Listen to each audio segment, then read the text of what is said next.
अस्सलाम वालेकुम रहमतुल्लाहि व बरकातहू dear students. I am Sajad Hussain. आज हम क्लास 10th की हिस्ट्री सब्जेक्ट पढ़ेंगे, जिसमें हम लास्ट वीडियोस में हमने जो देखा the making of global world हमारा चैप्टर है। The making of global world का इससे पहले मैंने 3 वीडियो सेंड किए थे, ये पार्ट नंबर 4 हैं। इसमें हमने बताया कि किस तरीके से ग्लोबलाइजेशन जो है वो धीरे धीरे फैला। जब लोग एक से दूसरी जगह मूवमेंट किया तो उनके साथ बहुत सारे चीज़ें जो है वो ट्रैवल करते थे। इससे पहले वाले वीडियोस में मैंने ये भी बताया कि यूरोप और अमेरिका के बीच में किस तरीके से मतलब तिजारत होते थे। तो ये सारी चीज़ें अगर आप डिटेल में देखना चाहते हैं तो पिछला जो 3 वीडियोस है वो देख सकता है। आज हम देखेंगे यहाँ से, और एक आपका पैराग्राफ शुरू होता है लेट 19th सेंचुरी कॉलोनियलिज्म। अब दुनिया के अगर हिस्ट्री में हम देखेंगे तो 19वीं सदी के आखिर में, लेट का मतलब हो गया लास्ट में, 19वीं सदी के लास्ट में कॉलोनियलिज्म शुरू हो जाते हैं, मतलब एक तरीके से, ठीक है। तो लेट 19th सेंचुरी में 19वीं सदी के आखिर में हमें यहाँ पे एक कॉलोनियलिज्म देखने को मिलता है। कॉलोनियलिज्म उसको कहते हैं जहाँ पर एक कंट्री किसी और के कंट्री में जाकर उस पर कब्ज़ा करते हैं, उस पर राज करते हैं और उस पर अपना हुकूमत चलाने की कोशिश करते हैं। जिस तरीके से ब्रिटिश ने बरतानिया से आकर हिंदुस्तान के ऊपर हुकूमत किया, ठीक है। तो यहाँ पे भी लेट 19th सेंचुरी में एक कॉलोनियलिज्म हमें देखने को मिला। एक मतलब एक कंट्री ने जो है किसी और कंट्री के ऊपर जाकर राज किया और उनके ऊपर बहुत ज़्यादा जुल्म सितम किया। इसको हम कहते हैं कॉलोनियलिज्म, जब शख्सी राज या बादशाही राज जाकर ज़बरदस्ती तौर पर किसी और की ज़मीन पर चलाने की कोशिश करते हैं। तो 19वीं सदी में यहाँ पर कौन सा कॉलोनियलिज्म देखने को मिला, हम यहाँ पे पढ़ेंगे। Expansion of trade improved the life of Europeans, but it had negative impact for the life of colonized countries. Look at the map of Africa. Most of the boundaries are straight lines. जब जूं ही हमने यहाँ पे making of global world में इससे पहले देखा कि धीरे धीरे जो तिजारत है वो बढ़ते गया, जो ट्रेड और जो बिज़नेस हैं, जो तिजारत हैं, वो पूरी दुनिया में बढ़ते गया। अब यहाँ पे देखेंगे कि जब जब तिजारत एक्सपेंड हुआ, एक्सपेंशन हो गया, फैल जाना, ठीक है। यूरोपियंस ने हर जगह दुनिया के बहुत सारे कोनों में तिजारत करना शुरू किया। जब जब तिजारत फैल गया तब इनकी लाइफ भी इम्प्रूव होते चले गए। जब यूरोपियंस की लाइफ इम्प्रूव हुए तो it had negative impact for the life of colonised states. आपको दुनिया में एक चीज़ बता दूं कि इंडिया पर किसने हुकूमत किया 200-250 साल? ब्रिटिश ने। ब्रिटिश किस कॉन्टिनेंट में आता है? यूरोप का, ठीक है। इससे पहले पुर्तगाल ने हिंदुस्तान के ऊपर हुकूमत किया, फ्रांस ने हिंदुस्तान के ऊपर हुकूमत किया, डच ने हिंदुस्तान के ऊपर हुकूमत किया। ये सारे कंट्रीज़ और ये सारे लोग यूरोप कॉन्टिनेंट से ताल्लुक़ रखने वाले थे। तो यूरोपियंस जो है काफ़ी ज़्यादा पावरफुल था, उनके पास पैसा ज़्यादा था, उनके पास ताकत ज़्यादा था, उनके पास टेक्नोलॉजी ज़्यादा था। इसीलिए वो दुनिया के बाकी ममालिकों और या मुल्कों पर मतलब रूल करते थे। यहाँ पर भी हमें ये देखने को मिलता है कि जितना जितना यूरोपियंस अमीर होते गए, इन यूरोपियंस का तिजारत बढ़ते गया, उतना ज़्यादा यूरोपियंस ने दूसरे कंट्रीज़ को नुकसान पहुंचाया। जिस तरीके से ब्रिटिश ने आकर भारत पर कब्ज़ा किया, इसी तरीके से कुछ यूरोपी कंट्रीज़ आकर, यूरोप में 27-28 कंट्री हैं, कुछ यूरोपियन ममालिक आकर अफ्रीका पे कब्ज़ा किया था। याद रखना, बहुत इंपॉर्टेंट पॉइंट है। अफ्रीका एक कॉन्टिनेंट है। तो look at the map of Africa, most of the boundaries are straight line, ठीक है। अगर आज आप दुनिया के नक्शे पर अफ्रीका को देखेंगे तो अफ्रीका के मैप पे क्या है, कंट्रीज़ को स्ट्रेट लाइन में डिवाइड किया है। ठीक है, स्ट्रेट लाइन में डिवाइड इसलिए किया है क्योंकि 19वीं सेंचुरी के आखिर में बहुत सारे यूरोपीय कंट्री जाकर या यूरोप से बहुत सारे किंगडम्स जाकर अफ्रीकन कॉन्टिनेंट के ऊपर राज किया था और उन्होंने अफ्रीका को अपनी मर्ज़ी और अपने कंफर्ट के हिसाब से डिवाइड किया था, इसीलिए अफ्रीका को स्ट्रेट डिवाइड किया था।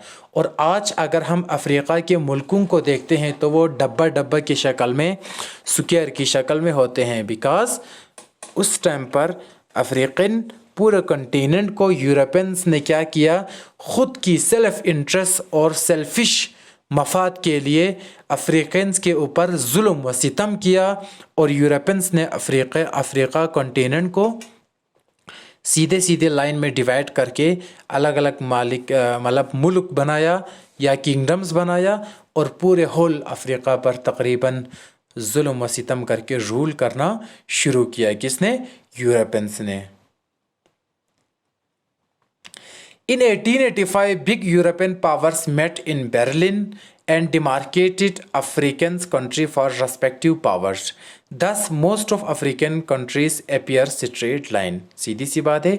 1885 में यूरोपीय जो बड़े बड़े जो पावर्स था, जो यूरोप कंटिनेंट से ताल्लुक़ रखने वाले जो बड़े बड़े जो शख्सी राज या जो इम्पीरियलिस्ट थे या जो कॉलोनियलिस्ट थे, इन्होंने क्या किया, बर्लिन पर यूरोप में एक मीटिंग किया और उसके बाद इस मीटिंग के बाद इन सारे बादशाहों ने, जो यूरोप का जो बादशाह था, जो यूरोप के जो मतलब किंग था, जो क्वीन था, जो किंग्स था, इन्होंने क्या किया, अफ्रीका के ऊपर राज करने का डिसाइड किया और अफ्रीका को अपनी सेल्फिश इंटरेस्ट के लिए यूरोपियंस ने क्या किया, लाइन लगाकर अफ्रीका को डिमार्केट किया, मतलब डिवाइड किया। फॉर एग्ज़ाम्पल अफ्रीका का ये हिस्सा, अगर मैं एक किंग हूँ तो मैं उस पर राज करूँगा, दूसरा किंग दूसरे हिस्से पर राज करूँगा। ठीक है, तो बहुत सारे यूरोपीय बादशाह आकर अफ्रीका के टुकड़े टुकड़े कर दिया। इसीलिए आज भी अफ्रीका के मैप पर अगर हम देखेंगे तो मतलब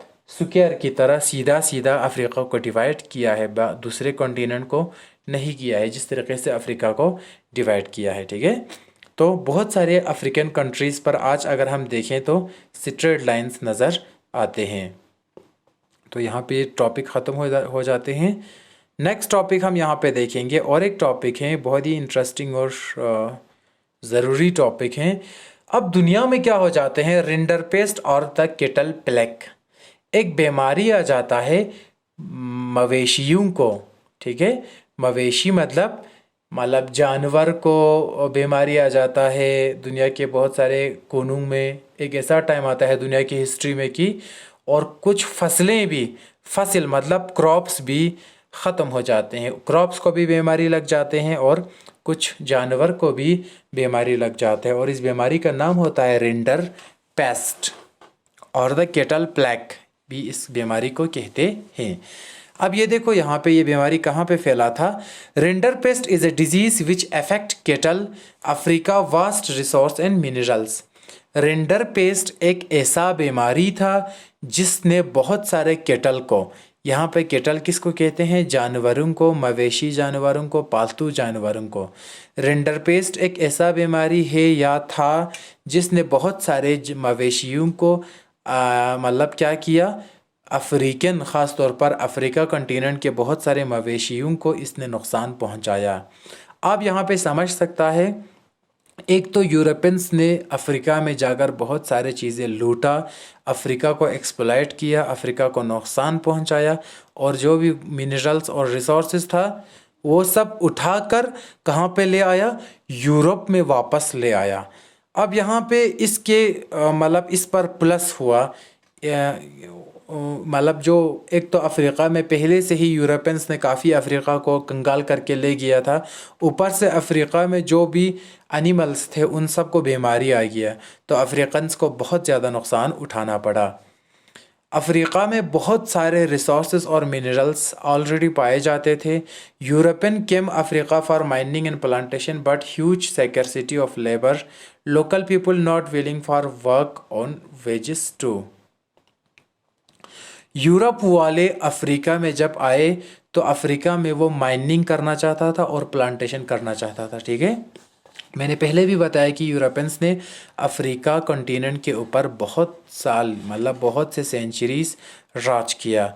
इस टाइम पर यूरोपियंस अफ्रीका में जो भी कीमती रिसोर्सेज है उन सबको माइनिंग करके बाहर निकाल के ले जाना चाहता था और अफ्रीका में डिफरेंट प्लांटेशन के फसल उगाना चाहता था।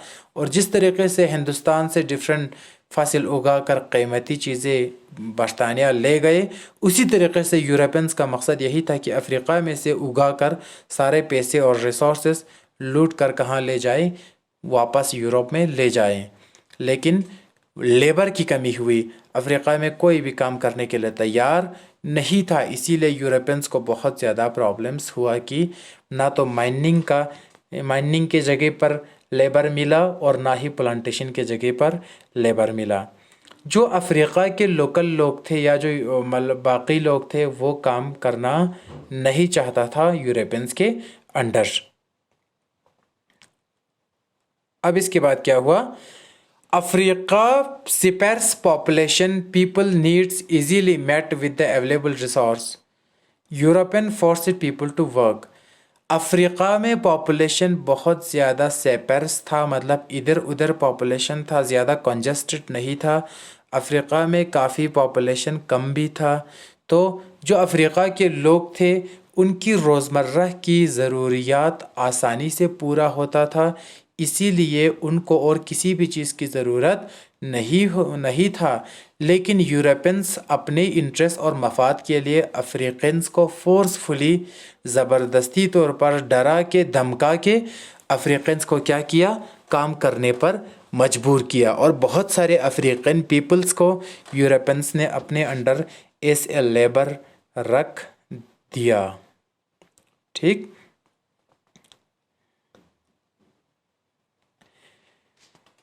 European forced people to work, Europeans ने क्या किया, अफ्रीकन पीपल्स को ज़बरदस्ती काम इनसे करवाया।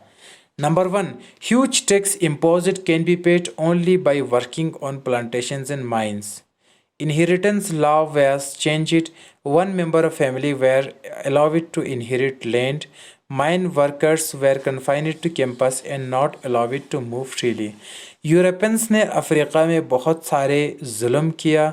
उन सारे जुल्म में से एक जुल्म ये है कि अफ्रीकन जो लोकल पीपल्स था उनके ऊपर बहुत सारे टैक्सेस लगा दिया, सीधी सी बात है, ठीक है। जो यूरोपियंस था इन्होंने अफ्रीका पर जब राज किया तो उस टाइम पर अफ्रीकन लोकल पीपल्स के ऊपर बहुत ज़्यादा टैक्स लगा दिया। अब उन बेचारे लोगों के पास इतना ज़्यादा पैसा तो था नहीं, तो वो मजबूर हो गए, जो अफ्रीकन पीपल्स था वो यूरोपियन के अंडर फैक्ट्रीज़ में और प्लांटेशन वर्कर्स में और माइनिंग्स में कारखानों में काम करने पे मजबूर हुआ। जब वो कारखाने और फैक्ट्रीज़ में और खेतों में काम करते थे अफ्रीकन लेबर्स, किसके अंडर बैठकर, यूरोपियंस के अंडर बैठकर, तब अफ्रीकन लेबर्स को थोड़ा बहुत पैसा ज़्यादा आता था और उन पैसे में से वो यूरोपियंस को अपना टैक्स पे करता था। तो इस तरीके से यूरोपियंस ने अफ्रीकन्स को लूटा और इनकी ज़िंदगी बर्बाद कर दिया।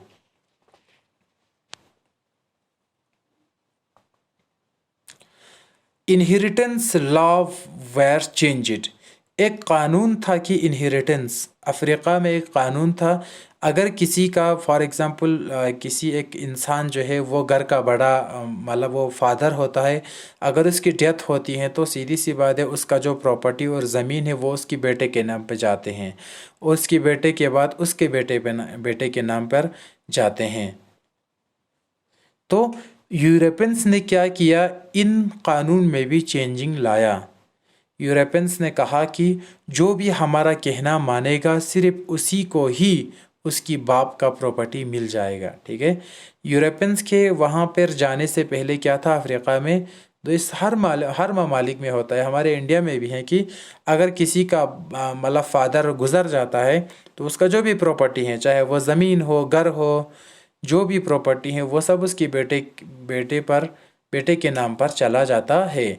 तो यही अफ्रीका में भी होता था। लेकिन जब यूरोपियंस वहाँ पे पहुँचा तो यूरोपियंस ने क्या किया, इन लॉस को चेंज किया और यूरोपियंस ने इन अफ्रीकन पीपल्स पर जुल्म किया और इनको कहा कि जो भी हमारा कहना मानेगा, जो भी हमारे उंगलियों पे नचाएगा, सिर्फ उसी अफ्रीकन को ही उसकी बाप का मतलब प्रॉपर्टी मिलेगा, नहीं तो नहीं मिलेगा। Mine workers were confined to campus and not allowed to move freely. जो माइन वर्कर्स था, जो अफ्रीकन माइन वर्कर्स था, माइन वर्कर मतलब जो माइनिंग मिनरल्स जब जिस ज़मीन से बाहर निकालते हैं उस जगह को हम माइनिंग या माइन कहते हैं। वहाँ पे काम करने को वाले को हम माइन वर्कर्स कहते हैं। जो माइन वर्कर्स था उन बेचारों को एक ही जगह पर बांध के रखा था, ठीक है। तुम्हें यहाँ पे ही काम करना है तो करना है बस, ठीक है। यूरोपियंस ने अफ्रीकन माइन वर्कर्स को ज़बरदस्ती तौर पर एक ही जगह पर बिठाया और ज़बरदस्ती तौर पर उसी जगह पर काम करवाया। तुम इस जगह को छोड़कर कहीं भी नहीं जा सकते हो, कहा किसने? ये यूरोपियंस ने अफ्रीकन माइन वर्कर्स को, ठीक है। अब बीमारी की बात करते हैं। तो ये अभी तक जो हमने पढ़ा वो यूरोपियंस का जुल्म कैसा था, किसके ऊपर? अफ्रीकन्स के ऊपर। Arrival of rinderpest. अब क्या होता है, एक बीमारी आ जाता है दुनिया में। इस बीमारी की वजह से बहुत सारे एनिमल्स मर जाते हैं। Arrived in Africa in late 1800, came with horses that were imported from British Asia. Rinderpest separated in Africa like forest fire. ये जो बीमारी था वो 1800 के आखिर में, 1800 के आखिर में अफ्रीका में ये बीमारी पहुंच गया। ये बीमारी किसको लगता था? मवेशी जानवरों को, पालतू जानवरों को, पेट एनिमल्स को, ठीक है। ये बीमारी केम with horses that were imported from British Asia, ठीक है। ये बीमारी असल में ब्रिटेन और एशिया में था पहले, ठीक है। ये जो बीमारी था रिंडरपेस्ट वो पहले अफ्रीका में नहीं था, वो पहले ब्रिटिश में था, मतलब ब्रिटेन में था। लेकिन ब्रिटेन से अंग्रेज़ों ने क्या किया, कुछ घोड़ों को, हॉर्स आप जानते हैं, कुछ घोड़ों को ब्रिटेन से लाया और उनको अफ्रीका में छोड़ दिया। तो इन घोड़ों को क्या था, बीमारी था, और इन घोड़ों ने अफ्रीका के एनिमल्स को भी ये बीमारी ट्रांसफ़र कर दिया। Rinderpest separate in Africa. इसी तरीके से ब्रिटेन ने क्या किया, ये एक इनका स्कीम था, अपने शहर या अपने जो देश ब्रिटेन और यूरोप से बीमारी लाकर घोड़ों को बीमारी, जिन घोड़ों को, जिन हॉर्स को बीमारी था ऑलरेडी जो ब्रिटेन का था, उन पर सामान वामान चढ़ाकर किसी बहाने से अफ्रीका में उन घोड़ों को छोड़ दिया और अफ्रीका के सारे एनिमल्स को बीमारी ट्रांसफ़र कर दिया।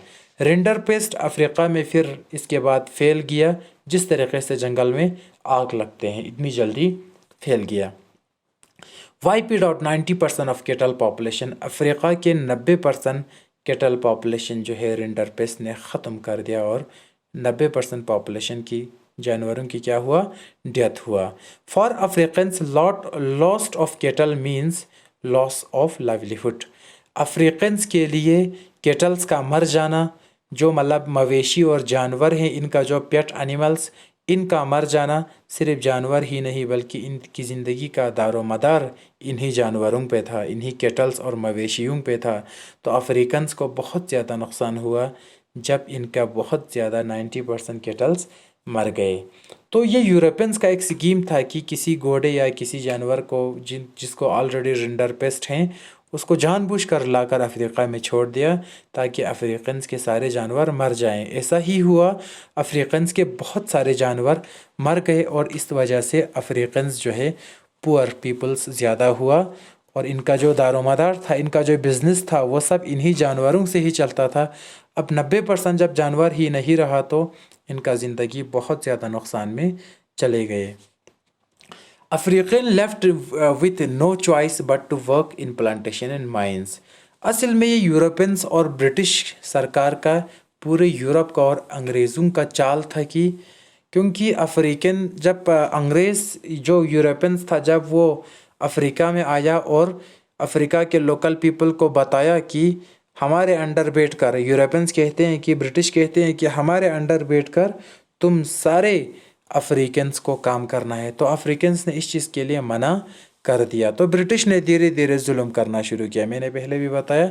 तो ये सबसे बड़ा जुल्म था कि इतना बड़ा बीमारी लाकर ब्रिटिश से ट्रांसफ़र करके क्या किया, जानबूझकर अफ्रीका में बीमारी फैला दिया। और अफ्रीका के जब सारे एनिमल्स मर गए तो लोग काफ़ी गरीब हो गए, क्योंकि उनका डिपेंडेंट इन्हीं एनिमल्स पे था, जिसकी वजह से अफ्रीकन पीपल्स मजबूर होकर अंग्रेज़ों के अंदर काम करने में मजबूर हुआ। और इस तरीके से अंग्रेज़ों ने अफ्रीकन बेचारे जो पीपल्स थे इनका फ़ायदा उठाया। Thus, with the help of cattle disease, European colonized Africans. तो इसी बीमारी की मदद से और इसी बीमारी को फैलाकर क्या किया, यूरोपियंस ने आसानी के साथ अफ्रीकन्स के ऊपर रूल किया। ठीक है। इसके बाद और एक चीज़ है indentured labour migration from India. जो इंडेंचर्ड लेबर था, जो हिंदुस्तान का जो मतलब नेटिव या जो हिंदुस्तान का जो लेबर था, उन्होंने क्या किया, हिंदुस्तान को छोड़कर किसी बाहरी देशों में काम करने के लिए मतलब जाने की तैयारी किया। ये एक दूसरा पैराग्राफ है आपकी टेक्स्ट बुक का। ठीक। तो जो इंडेंचर्ड लेबर, इन्होंने माइग्रेशन क्यों किया हिंदुस्तान से। ठीक है। ये असल में कुछ ऐसे लेबर्स था जो हिंदुस्तान का ही था, लेकिन इन्होंने हिंदुस्तान को छोड़कर बाहर काम करने के लिए जाने का इरादा क्यों किया और इनके साथ क्या हुआ। ठीक है। Indentured labour is bounded labour who is hired on contract for a specific period of time. Indentured labour उन लेबर को कहते हैं जिन लेबर्स को कोई बाहर का मतलब बाहरी कंट्री का ठेकेदार, कॉन्ट्रैक्ट मतलब ठेकेदार होता है या जो मतलब कॉन्ट्रैक्टर होता है, वो क्या करता है, एक स्पेसिफिक पीरियड ऑफ टाइम के लिए। फॉर एग्जांपल अगर मैं इंडेंचर्ड लेबर हूँ और मैं इंडिया का रहने वाला हूँ, तो बाहर स्कॉटलैंड से, ठीक है, स्कॉटलैंड एक बाहर कंट्री है, वहाँ से एक कॉन्ट्रैक्टर आएंगे और कहेंगे कि आपके हिंदुस्तान से मुझे 10 नफ़र इंडेंचर्ड लेबर चाहिए या 50,000 मुझे इंडेंचर्ड लेबर चाहिए। तो हमें यहाँ पर जब यहाँ से ले जाते थे, हिंदुस्तान से जब लेबर्स को ले जाते थे फॉरेन कंट्रीज़ में, तो उनको अजीब अजीब वादे करते थे, आपको फैसिलिटीज़ देंगे, आपको पैसे देंगे, आपको ये देंगे वो देंगे, लेकिन वहाँ पर इन बेचारों का सही से ट्रीटमेंट नहीं किया जाता था। तो इंडेंचर्ड लेबर उनको कहते हैं जो बाहर से कोई और कंट्री से ठेकेदार आकर हमारी कंट्री से क्या करते थे, इंडिया से इनको हायर करके एक फिक्स्ड टाइम के लिए 2 साल के लिए 3 साल के लिए ले जाते थे। तो इन्हीं को हम कहते हैं indentured labour migration from India. Poor Indians from modern day Bihar, Uttar Pradesh, dry state of Tamil Nadu became indentured labour. Hindustan में काफ़ी ज़्यादा लोग गरीब था, इनके पास खाने पीने का इतना ज़्यादा पैसा भी नहीं था, हिंदुस्तान के अंदर इतना ज़्यादा काम भी नहीं मिलता था, इसीलिए ये सारे लोग जो है आज की डेट पर, पहले तो इनका नाम अलग था, आज की डेट का जो बिहार है, उत्तर प्रदेश है, तमिलनाडु है, और जिस जगह पर पानी की किल्लत होता था या जिस जगह काम नहीं मिलता था, सारे हिंदुस्तानी लेबर्स बाहर कंट्रीज़ में काम करने के लिए जाते थे और उनको एक पार्टिकुलर टाइम के लिए ले जाते थे एक ठेकेदार या कॉन्ट्रैक्टर के अंदर। अब देखो इनके साथ क्या हुआ। were sent to Caribbean island, Mauritius and Fiji. इन जो हिंदुस्तानी जो मज़दूर था, जो काम करने वाले जो मज़दूर था, इनको हिंदुस्तान से भेज दिया जाता था। कहाँ? जो बाहर का जो ठेकेदार हैं वो इनको हिंदुस्तान से ले जाता था। कहाँ ले जाता था? कैरेबियन आइलैंड, इस जजीरे के आसपास जो ममालिक हैं या कैरेबियन आइलैंड के आसपास जो घर हैं, वहाँ पे जो फैक्ट्रियाँ हैं, वहाँ पे ले जाता था काम करने के लिए। मॉरिशस एक कंट्री है, फिजी, इन 3 जगहों में ज़्यादा तौर पर हिंदुस्तान से मज़दूर जाते थे और ठेकेदार ले जाकर इन 3 जगहों पर इन मज़दूरों से काम करवाते थे। असल में सारे मज़दूर कहाँ का था? इंडिया का था। In India also indentured labour worked in Assam tea plantation. Hindustan के अंदर ही, इंडिया के अंदर भी इंडेंचर्ड लेबर काम करते थे आसाम में। ठीक है।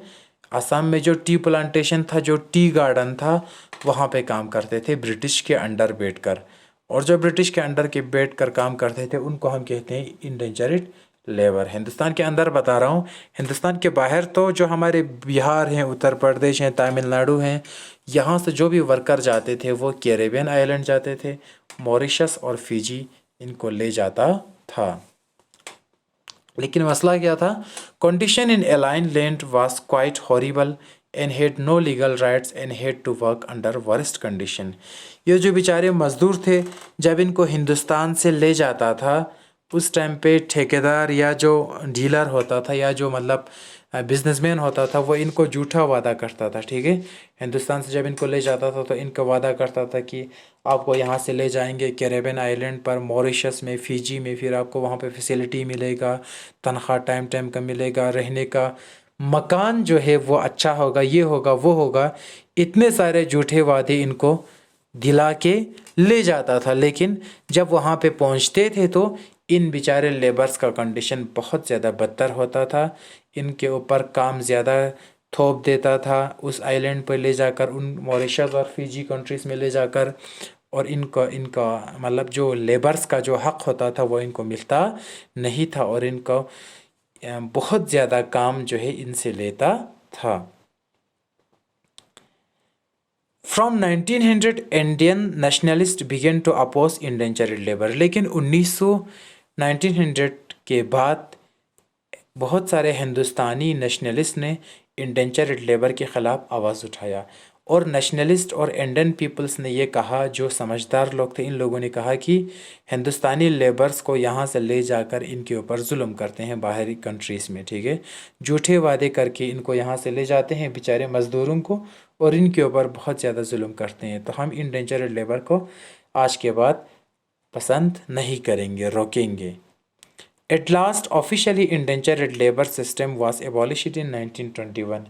आखिरकार ऑफिशियली ये अनाउंस हुआ कि 1921 में आज के बाद कोई भी हिंदुस्तान से बाहर काम करने के लिए नहीं जाएंगे, और कोई भी बाहर वाला हिंदुस्तान से मज़दूरों को काम करने के लिए लेके जाएंगे नहीं, ठीक है। तो आज इसी पे रखते हैं। हम नेक्स्ट जो वीडियो हैं उसमें इंडियन एंटरप्रेन्योर्स अब्रॉड ये वाला सेक्शन पढ़ेंगे। Thank you so much for watching this video.